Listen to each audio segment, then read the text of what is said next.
Happiest of Fridays. Welcome to another edition of 5 Horror Movie Fun Facts starring me. This week we have a movie that I don't, to this day, know what it's about.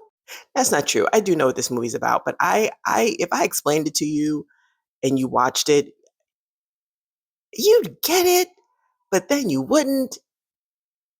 Yeah. Anyway, let's get to it. Today's movie, Phantasm. 1979. Fun fact number 1. Okay, so this movie is like the quintessential low budget film. Director Don Coscarelli, who looks way younger than I would have thought in this picture. But Don Coscarelli basically rented all the equipment all the filming equipment that he was using. And see, what he would do is he would rent it on a Friday, shoot all weekend, and then return it on Monday, rinse, repeat. As a result, this movie took about a year or two to complete. He was 23 at the time that he started making this movie and was 25 by the time it was released. Like he didn't even have permits for locations. Most of the locations were in the homes of the cast members. So yeah, that is one way to make a movie, and I should really be taking notes for myself. Moving on, fun fact number 2. So this movie, the genesis of the idea for this movie actually came out of a dream that Don Coscarelli had had.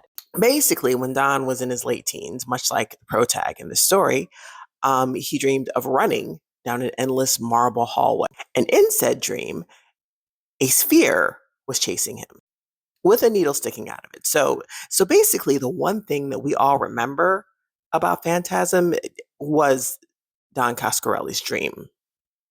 But also, speaking of the spheres, fun fact number 3. Okay, so the infamous spheres that haunted all of our nightmares when we watched this movie, we were way too young to watch it. The original design was by craftsman Willard Green, who at the time only charged about $1,100 to make them.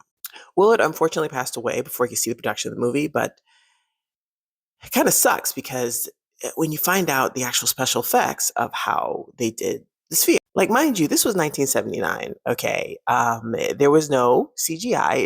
The sphere flying through the air was done all practically. Basically, they used camera tricks. They would have a baseball pitcher throw the sphere into the shot and then reverse the film. And the shots where the sphere is stuck to a person's head, which of course I can't show you because guidelines, but those shots were done in reverse.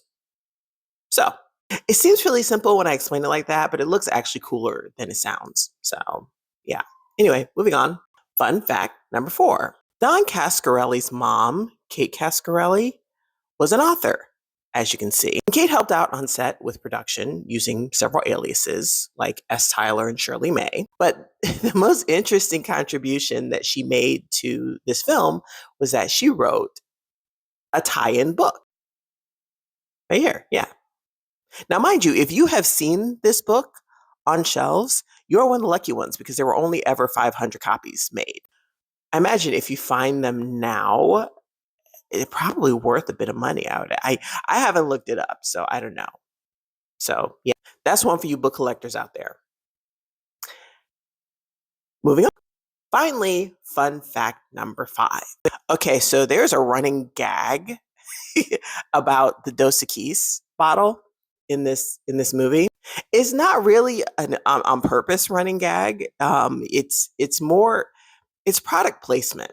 See, the film actually had a deal with with the company that makes Dos Equis, but the brewing company basically Don Coscarelli had cases and cases and cases of this beer at his house. So he had to get rid of it somehow. So it ended up in the movie. The crew members drank it like water. Coscarelli even kind of mentions that he recalls people drinking it for breakfast.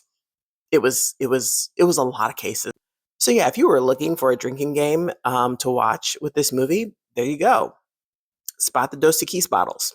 Here's a bonus fact for you. The late Angus Scrimm, who played the tall man in this movie, that's not his real name. Angus Scrimm's real name was Lawrence Rory Guy.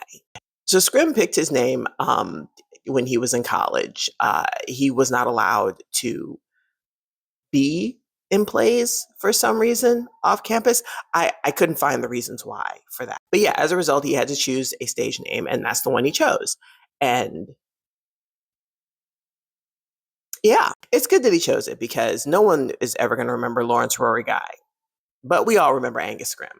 And that's it for this week's 5 horror movie fun facts. Join me again next week. I will have another. Bye.